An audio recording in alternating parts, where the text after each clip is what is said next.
शांति। आज 17 फरवरी 2024 भारत में शनिवार है। Today is 17th February 2024 and it's Saturday in Bharat. आज की मुरली का जादुई रहस्य स्वयं को प्रेरणा देने के लिए magical secrets of today's Murli for motivating the self। आज की साकार मुरली में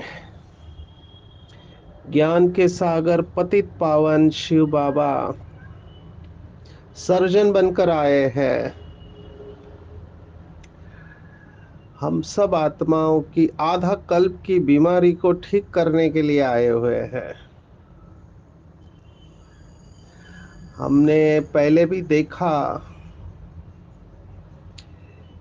कि परिस्थितियां आनी है। बेसिक फंडामेंटल हमको समझना चाहिए कि आप कलयुग में हो, जिसे भक्ति मार्ग में कहा गया है। भगवत गीता का शब्द है दुखालयम अशाश्वतम। यहाँ सर्टन कुछ नहीं है। अंग्रेजी में कहते हैं ओनली सर्टन इज अनसर्टनटी। माना अनिश्चितता ही निश्चित है। अभी आप दुखों की दुनिया में हो तो दुख आनी ही है। माना दुख वाली परिस्थितियां आएगी।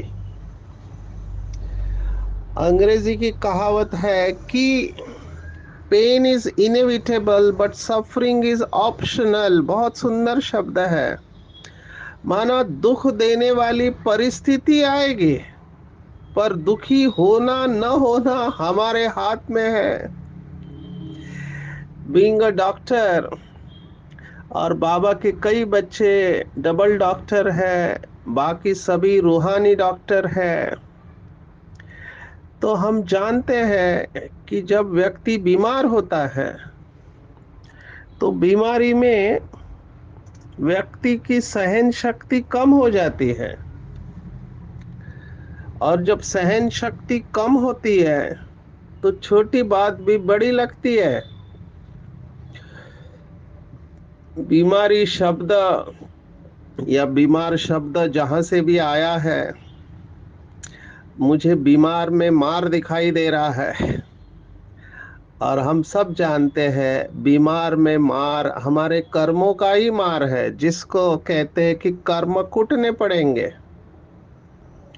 ये बहुत गुह्य बातें हैं, हम इसको धीरे धीरे जाएंगे। पहली बात समझना है कि बीमारी में मेजॉरिटी आत्माओं की सहन शक्ति कम हो जाती है, और फिर छोटी बात भी बड़ी लगने लगती है।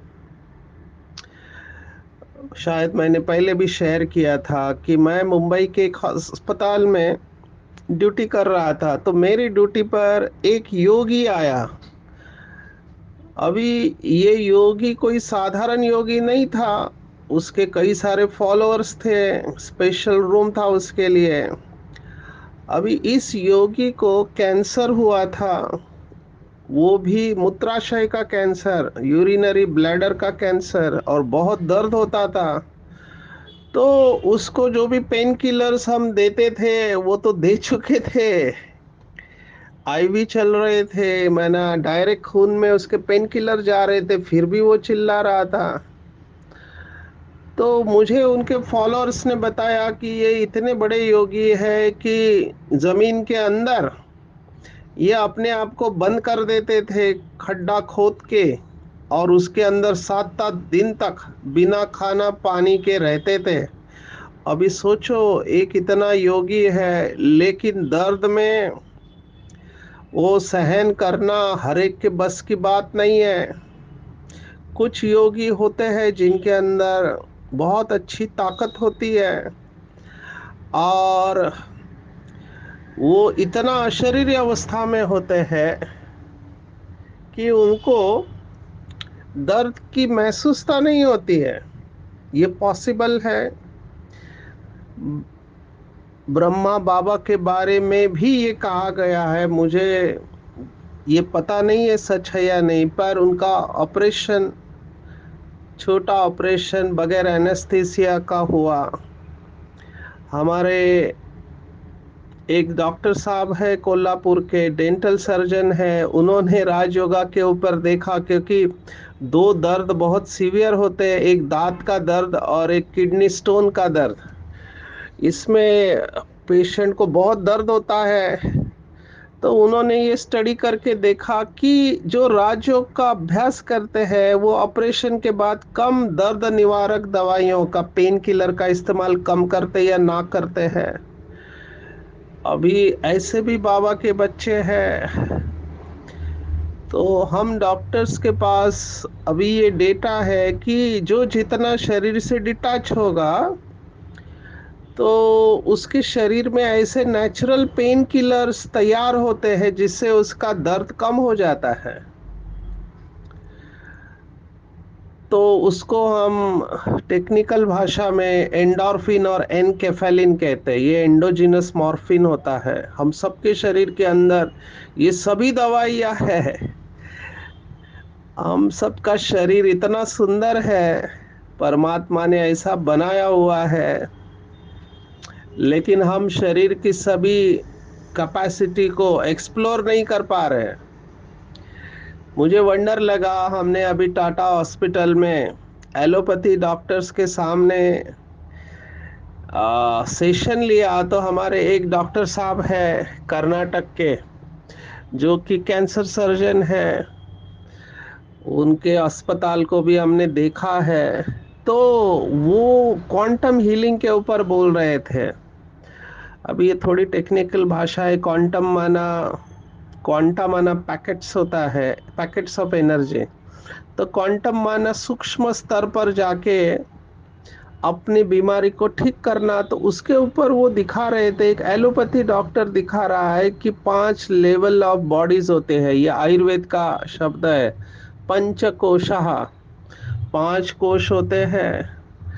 अभी वो अल्टरनेटिव हीलिंग में है खुद सर्जन, ऑपरेशन भी करते हैं, पेशेंट भी देखते हैं, लेकिन अल्टरनेटिव में भी वो काफ़ी एडवांस स्टेज में पहुंच चुके हैं। तो मुझे बहुत वंडर लग रहा था कि एलोपैथी के डॉक्टर सब शांति से इसको सुन रहे थे। हालांकि समय कम पड़ रहा था, 20 मिनट में ये सब बातें सुनाना इजी नहीं होता है।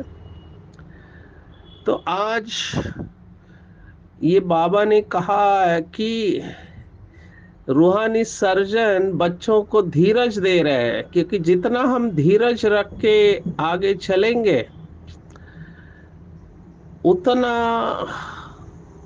हमारी शक्ति बढ़ती जाएगी और जो दुख की महसूसता है वो कम होगी। इसको समझना है बहुत अच्छी तरह से कि हम सबके द्वारा जाने अनजाने में, बॉडी कॉन्शियसनेस में आधा कल्प बहुत सारे ऐसे कर्म हुए हैं जिसके वजह से दुख की परिस्थिति हमारे सामने आने वाली है। उसका आह्वान नहीं करना है, लेकिन आई तो डरना नहीं है। कौन कौन सी परिस्थिति आएगी ये भी बाबा ने बताया हुआ है। आप सबको पता हो, भक्ति मार्ग में जब हवन करते हैं, यज्ञ करते हैं, तो लास्ट में 3 बार ओम शांति कहते हैं। तो ये 3 बार ओम शांति क्यों कहते हैं? क्योंकि शास्त्रों के अनुसार दुख का कारण ये 3 ताप बताए हुए, त्रय ताप कहते हैं। त्रय माना 3, ताप माना दुख। तो वो है आध्यात्मिक, अधिभौतिक और अधिदैविक।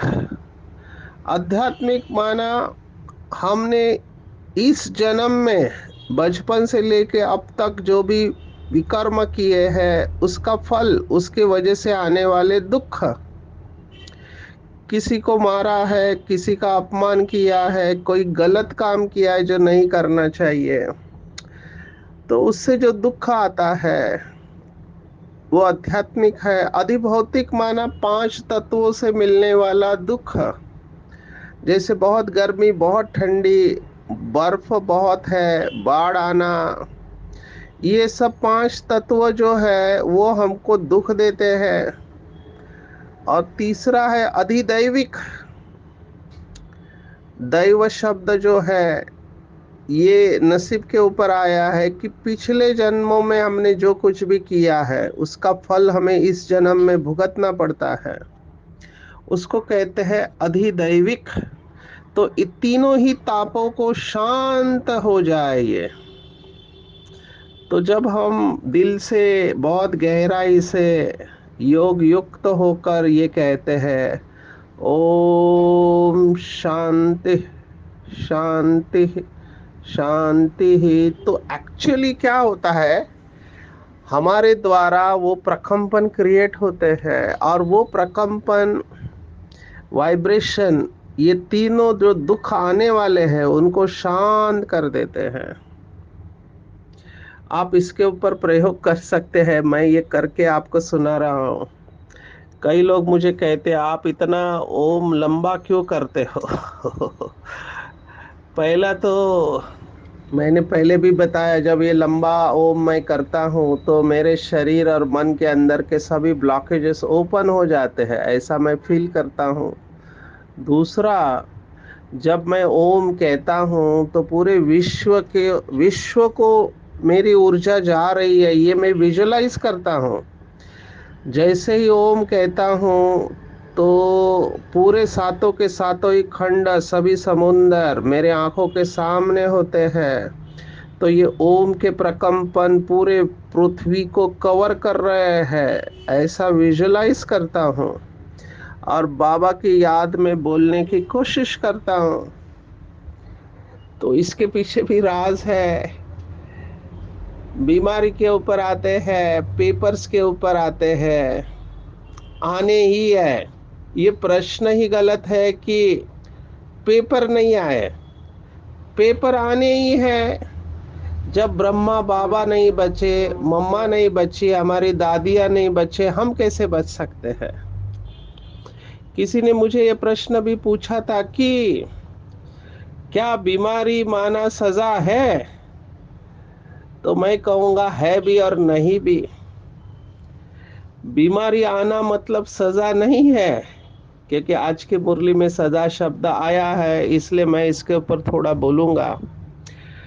कर्म और फल के हिसाब से हम समझेंगे। कर्म किया है तो फल मिलेगा, उससे कोई भी बच नहीं सकता है। जब number one number two soul नहीं बचे हैं तो हम कैसे बचेंगे। कर्म किया है मतलब फल आएगा।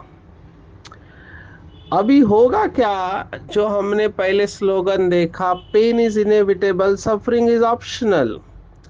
अगर आप अशरीरी अवस्था में है या अच्छी याद की आपकी स्थिति है तो शरीर दर्द का मैसेज देगा, लेकिन आपको दर्द की फीलिंग नहीं आएगी। ये है बाबा का शब्द मैं यूज करूंगा, कर्म भोग के ऊपर कर्म योग की विजय। ये हम अनुभव करते हैं सेवा के फील्ड में। मैंने तो बहुत बार अनुभव किया है एंड आई एम श्योर बाबा के बच्चे जो दिन रात सेवा में रहते वो इसका अनुभव करते होंगे। बहुत बार ऐसे हुआ है कि कैपेसिटी नहीं है, शरीर इशारा दे रहा है कि आपको रेस्ट की ज़रूरत है, सिर दर्द कर रहा है, बहुत सारी बातें होती है, हमारी दिनचर्या ऊपर नीचे होती है, ट्रैवलिंग होता है, खाना पीना हवा सब बदलता है, तो शरीर के ऊपर इसका असर आता है। लेकिन हमने देखा कि जैसे ही स्टेज के ऊपर जाते हैं, बाबा की याद में बैठ जाते हैं, वो दर्द कहाँ गायब होता है हमको पता ही नहीं चलता है। सेवा हो जाती है और स्टेज से जैसे ही नीचे उतरे फिर से दर्द चालू। तो मैं वंडर खाता हूँ कि ये क्या मैजिक होता है बाबा का। तो मैं ये महसूस करता हूँ, हमारे सभी बाबा के अथक सेवाधारी बच्चे ये महसूस करते होंगे, आई एम श्योर। तो ये बाबा की मदद है, हमको मिलती है, लेकिन अपने आप को ऑफर भी करना है। तो बीमारी आएगी, डरना नहीं है। एक है शरीर की बीमारी, एक है मन की बीमारी। प्रोजेक्शन है डब्ल्यूएचओ के द्वारा, वर्ल्ड हेल्थ ऑर्गेनाइजेशन, विश्व स्वास्थ्य संगठन कहता है कि मानसिक बीमारियां बढ़ने वाली है। अभी उनका अपना तरीका है देखने का, हमारा तरीका अलग है। हमको पता है कि मन से बहुत लोगों को दुख दिया है, लोगों ने मन से दुख दिया है, तो मन मन में दुख आएगा। तो मानसिक बीमारियां बढ़ने वाली है, डिप्रेशन है, माना निराशा की बीमारी, चिंता की बीमारी, डर की बीमारी, ये सब बढ़ने वाला है। हमको बैलेंस में चलना है, स्टेबल रहना है, अपनी इच्छाओं को कम रखना है। मेरे पास कितने लोग आते हैं, सब कुछ है लेकिन खुशी नहीं है, शांति नहीं है, और उनको केवल एक ही करना है, अपनी इच्छाओं को कम कर देना है। इच्छाएं, अपेक्षाएं जितना आप कम रखोगे, जीरो रखोगे तो बहुत अच्छा है, लेकिन जीरो नहीं तो मिनिमम रखना। आपकी सभी समस्याएं डायरेक्टली प्रोपोर्शनल है इच्छाएं और अपेक्षाओं से। संबंधों में अपेक्षाएं रहती है एक दूसरे के प्रति, और जीवन के लिए इच्छाएं जितनी ज्यादा है उतना दुखी होंगे। हमने पहले भी देखा, बाबा क्यों ऐसा बार बार कहता है मुरलियों में कि बच्चे, पेट तो केवल 2 रोटी मांगता है। ये बाबा को क्यों बताना पड़ रहा है? क्योंकि कई बच्चे ये 2 रोटियों के लिए कितनी एनर्जी लगाते हैं और अपनी तकलीफ को बढ़ाते रहते हैं। तो बैलेंस में चलना है। बाबा ने फिर भी कहा 8 घंटा आप देते हो, चलो शरीर निर्वाह के लिए दो, लेकिन उसके बाद खुद के लिए पुरुषार्थ करो। क्योंकि सब कुछ होने के बाद भी आपको रात को नींद नहीं आ रही है, आपका मन अशांत है, आपके रिलेशनशिप्स ठीक नहीं है, सभी के साथ दुश्मनी है, तो फिर क्या किया? तो ये बीमारियां बाहर निकलेगी ऐसे। आज बाबा मुरली में कह रहा है, अज्ञान में भी नहीं आए ऐसे ख्यालात आएंगे, लेकिन तुम्हें सब सहन करना है। होम्योपैथी दवाई में ऐसा होता है कि बीमारी बाहर निकलती है तो कई लोग डर जाते हैं, आयुर्वेदा में भी होता है कई बार। तो आपको डरना नहीं है, डॉक्टर की सलाह पर चलना है, डॉक्टर आपको बताएगा। हमारे एक डॉक्टर साहब थे गुजरात में, वलसाड़ में। अभी उनकी फैमिली में पैरालिसिस की बहुत अच्छी सेवा वो कर रहे, काफी प्रचलित हुए वो। स्नेक बाइट पॉइजनिंग, माना जहर के ऊपर पॉइजनिंग के सभी केसेस उनके पास आते थे। ये गुजरात में वलसाड़ डिस्ट्रिक्ट में डुंगरी करके गांव है। काफी, मैंने ऐसी आत्मा नहीं देखी, इतनी वारिस क्वालिटी आत्मा, पवित्र आत्मा और सेवा भाव वाली आत्मा। तो वो एक दवाई देते थे पेशेंट को, वो दवाई लेने के बाद कई लोगों को खुजली आती थी, इचिंग, क्योंकि वो ब्लड फ्लो को बढ़ाती थी शरीर के अंदर, खून के प्रवाह को। तो उन्होंने इंट्यूटिवली उसका इलाज भी ढूंढ निकाला था। तो कई सारी दवाइयाँ होती है जिसके वजह से बहुत कुछ हो सकता है, आपकी बीमारी बाहर आती है, या दवाइयों का जो भी कहो साइड इफेक्ट इफेक्ट कई लोगों के अंदर है कि एलोपैथी माना साइड इफेक्ट। तो मुझे पूछते हैं, हमको तो बहुत हंसने को आता है जब कोई व्यक्ति पूछता है कि डॉक्टर साहब इस दवाई का साइड इफेक्ट तो नहीं है। तो ये लौकिक वाले, मैं कहता हूँ आप जो रास्ते के ऊपर ओपनली जो बेचा जाने वाला खाना है, जिसमें मिट्टी बैठती है, मक्खियाँ बैठते हैं, वो खाते हैं। आप चाय, शराब, हड्डी, कबाब सब खाते हो, समय पर सोते नहीं हो, सिगरेट पीते हो, नशा करते हो, उन सब का साइड इफेक्ट जो है उससे तो कम ही है इसका। माना ये सब चीजें करते समय ये लोग को विचार नहीं आता है, लेकिन ये दवाई लेते हैं तो साइड इफेक्ट आता है। प्लीज अंडरस्टैंड, जिसका इफेक्ट होता है उसका साइड इफेक्ट जरूर होगा। अगर इफेक्ट नहीं तो साइड इफेक्ट भी नहीं। हमने तो होम्योपैथी दवाइयों के साइड इफेक्ट देखे हैं, हमने आयुर्वेदिक दवाइयों के साइड इफेक्ट देखे हैं, तो एलोपैथी दवाइयों के भी साइड इफेक्ट है। जिसका इफेक्ट है उसका साइड इफेक्ट ही है। अभी आप डायरेक्शन अनुसार ले रहे हो, डॉक्टर्स के सलाह के अनुसार ले रहे हो, तो आपको तकलीफ नहीं होगा। अगर होने वाला है तो डॉक्टर बोलेगा ये लेने से ऐसा होगा। अभी मैं अपना अनुभव सुनाता हूँ। मैंने हमारे एक डॉक्टर से एसिडिटी के लिए आयुर्वेदिक दवाई लिया। अभी वो दवाई लेने के बाद मेरी एसिडिटी बढ़ गई, तो मुझे समझ में आया उसने नब्ज देखना चाहिए था, क्योंकि अम्ल पित्त की अलग अलग डायग्नोसिस होता है, उसमें अलग अलग वैरायटी है और उस अनुसार इलाज होता है। तो ये जरूरी नहीं है आप कौन सी दवाई लेते साइड इफेक्ट तो आएगा। ऐसे ही राजयोग का भी साइड इफेक्ट है। राजयोग का साइड इफेक्ट ये है कि आपकी बीमारियां बाहर आएगी तो डरना नहीं है। अब ये सभी के साथ नहीं होता है। कई आत्माएं मैं देख रहा हूँ बहुत सालों से एक रस है, शायद वो बता नहीं रहे हैं, हमको नहीं पता, लेकिन अच्छे अच्छे योगियों ने मुझे बताया है कि पुराने संस्कार इमर्ज हो जाते हैं। उस समय आपको कड़ी तपस्या करनी है। तो ये सब होने वाला है जब भगवान डायरेक्ट कह रहा है कि तुम्हें सब सहन करना है। मैंने तो देखा है जो बाबा के बच्चे हैं उन्होंने स्वयं ही बताया कि हम मधुबन में क्लासेस करते हैं, लेकिन हमारे अंदर भी ये संस्कार इमर्ज हुए हैं। ये उनकी महानता है कि वो स्वीकार कर रहे हैं, नहीं तो ईगोइस्टिक व्यक्ति जो होता है ये स्वीकार नहीं करता है। ये महान आत्मा है, इसने स्वीकार किया कि हमारे अंदर ऐसा हुआ करके, लेकिन ये पर्सनली किया, लेकिन फिर भी मैं अप्रिशिएट करूंगा। तो ये बीमारी बाहर आएगी। ज्ञानी तो आत्माओं की सबसे बड़ी बीमारी, बाबा ने जो कहा कि ज्ञान का अभिमान आ जाता है। ज्ञान का अभिमान ये सबसे बड़ी बीमारी है ज्ञानी तो आत्माओं ने, क्योंकि बाबा इतना नशा चढ़ाता है बच्चों में तो हर एक को सब लगता है कि वो तो राजा है। फिर बाबा कहते हैं नम्रता का गुण भी धारण करो, इसलिए बाबा बैलेंस में चलने की बात करता है। तो नशा अच्छी बात है, लेकिन अगर उसमें नम्रता नहीं है तो वो नशा नुकसान करता है। पावन बनना है तो दो ही बल है, एक याद का बल और सजाओं का बल। अभी हमको डिसाइड करना है कि कैसे पावन, क्योंकि पावन बनने बगैर घर जा नहीं सकते हैं।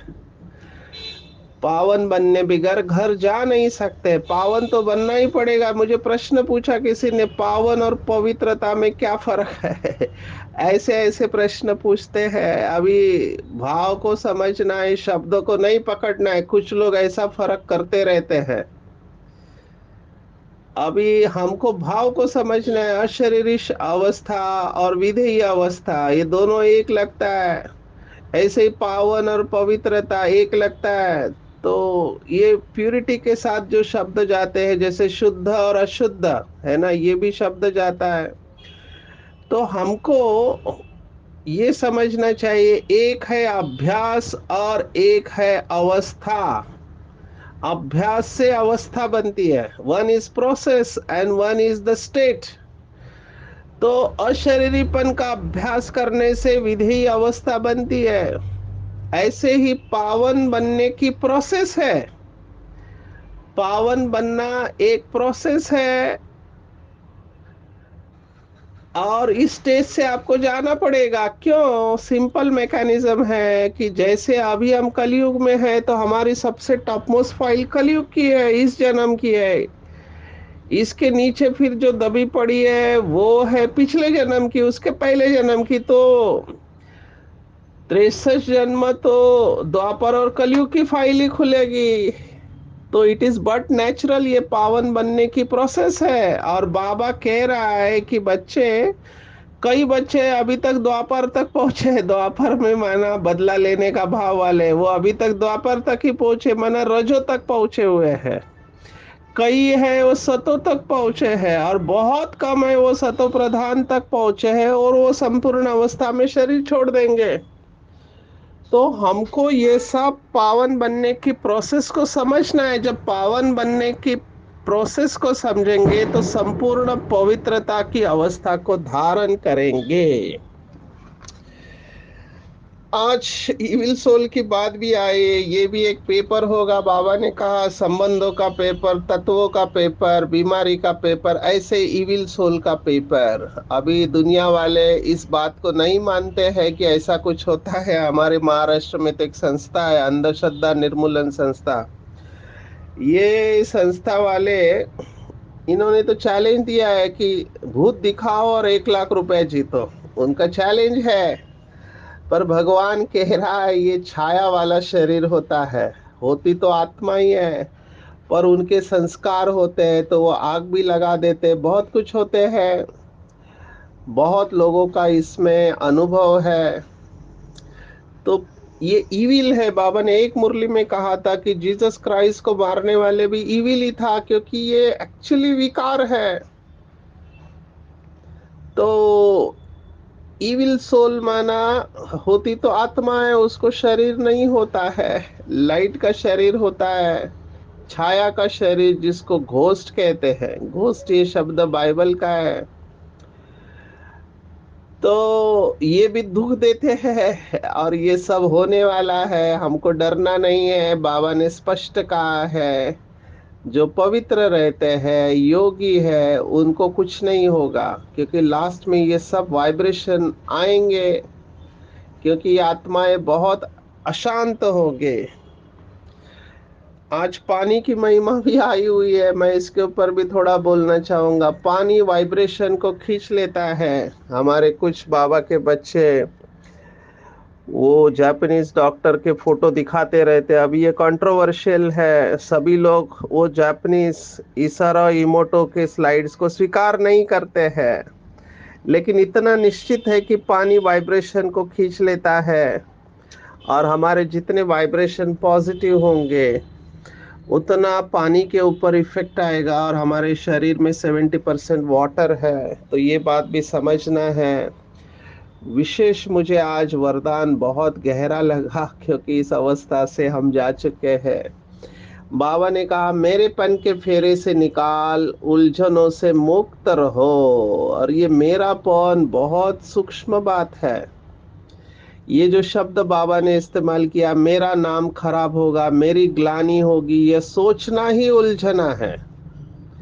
तो कहीं पर भी उलझना नहीं है। बाबा ने एक मुरली में कहा था मेरा माना फेरा है। उलझन आती है तो समझ लो जरूर कोई ना कोई मेरापन है। जहां मेरा आया वहां बुद्धि का फेरा हुआ। गृहस्थी बनकर सोचने से गड़बड़ होती है। मेरा माना आपने बोझ उठा लिया। सबसे सूक्ष्म बात जो बाबा ने कही मुझे बहुत अच्छी लगी, वो ये एक मुरली में कहा था कि मेरा संस्कार। ये मेरा संस्कार कहाँ से आया? बाबा ने कहा जिसे आप मेरा समझते हो ये आपका है ही नहीं, ये रावण का संस्कार है। आपका संस्कार वही है जो बाप का संस्कार है। बाबा पवित्रता का सागर है, तो आप परम पवित्र आत्मा हो। यही आपका संस्कार है। हमने गलत आइडेंटिफाई किया है, इसलिए दूसरों की प्रॉपर्टी अपनी लगती है। ये रावण की प्रॉपर्टी हमारी नहीं है। इसलिए जितना मेरा समझेंगे और सुलझाने की कोशिश करेंगे उतना उलझते जाएंगे। इसलिए ट्रस्टी बनो और इससे मुक्त हो जाओ। भगवान के बच्चे कभी भी उलझनों में नहीं आ सकते हैं। तो ये बहुत गुह्य बात मुझे लगी कि मेरा कुछ भी नहीं, केवल मेरा बाबा है, बाकी सब फेरा है। मेरा बाबा में सब मेरापन समा लेना चाहिए। और हम इतने बड़े बाप के बच्चे हैं। बड़ा बाबा है तो हमारी दिल छोटी कैसे होगी? न छोटी दिल करो और न छोटी बातों में घबराओ। आज पूरा ठीक हो, मगर आप मुझे पूछो तो बिल्कुल डरना नहीं है, धैर्य रखना है। सब कुछ ठीक हो जाएगा, सिर्फ धैर्य रखना है। याद के बल से अपने को पावन बनाना है, ना कि सजाओं के बल से। अपने साथ बात करना है कि मैं याद के बल से अपने को संपूर्ण पवित्र बनाऊंगा। जो भी पेपर आएंगे बाबा की मदद से मैं उसके ऊपर विजय प्राप्त करूंगा, घबराऊंगा नहीं। थोड़ा समय बचा है, हम वापस घर चलने के लिए तैयार है। जो भी इविल संस्कार है उसे बाबा को दे देना है, कोई भी विकर्म नहीं करना है, ज्ञानामृत पीना और पिलाना है, मेरेपन से मुक्त कर देना है अपने आप को, केवल मेरा बाबा। और छोटी दिल नहीं करना है, छोटी बातों में घबराना नहीं है, क्योंकि बड़े बाप के बड़े बच्चे हैं। अच्छा, ओम शांति।